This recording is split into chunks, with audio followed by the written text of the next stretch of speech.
March Madness is upon us, which means Hoops fans are abuzz about buzzer beaters, bracket busters, and the FBI. That last one isn't typical. Even as the tournament takes place, many of the schools in the bracket are linked to an ongoing FBI investigation concerning paying off players. It's unclear what the legal ramifications of this investigation will be, but the allegations, if true, would be major violations of NCAA rules, and for these programs, that alone is a really big deal. The NCAA stands for the National Collegiate Athletic Association. It's the governing body for all the big-time college sporting events in the United States. And its biggest, most important rule is amateurism. People who think that if a football team generates a lot of cash, that the student athletes ought to share in that in some way or another, that they ought to be paid employees. I just can't imagine why a university would want to do that.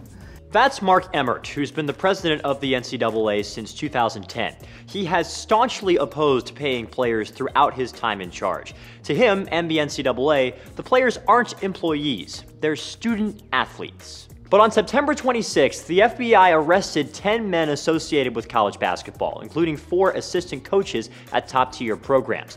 The Bureau charged them with bribery and corruption, alleging certain sports agents had bribed players in exchange for signing with their agency down the road, and at sportswear companies would use money to funnel recruits to schools they sponsored.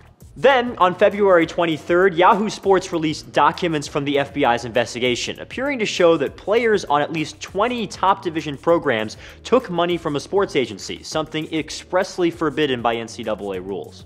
These payments vary widely, from a couple of free lunches to tens of thousands of dollars. The takeaway, though, isn't about the specific offenses. It's about uncovering an underground culture in the sport that's filled with NCAA rules violations. Many around the sport say this problem is so ingrained, removing it just wouldn't be feasible for the NCAA. This includes Jay Williams, a 2-time All-American at Duke who is now an analyst for ESPN. I don't think you can ever fix this problem. The street game is way too sophisticated, and from somebody who got a chance to work in that environment, it's almost like taxes, right? You find different loopholes in order to play the game. There are ways the NCAA can punish schools for breaking the rules. In February, the NCAA wiped out Louisville men's basketball's 2013 national title in response to allegations that a program official provided recruits with strippers and prostitutes. But the sheer scope of this scandal makes it that much tougher for the NCAA to legislate. It also lends some credibility to what former UCLA star and current Los Angeles Laker Lonzo Ball had to say on the subject. I mean, everybody knows everybody's getting paid. Yeah, everybody's getting paid anyway, you might as well just make it legal. So that's how I feel. But that rule change doesn't seem to be on the way anytime soon.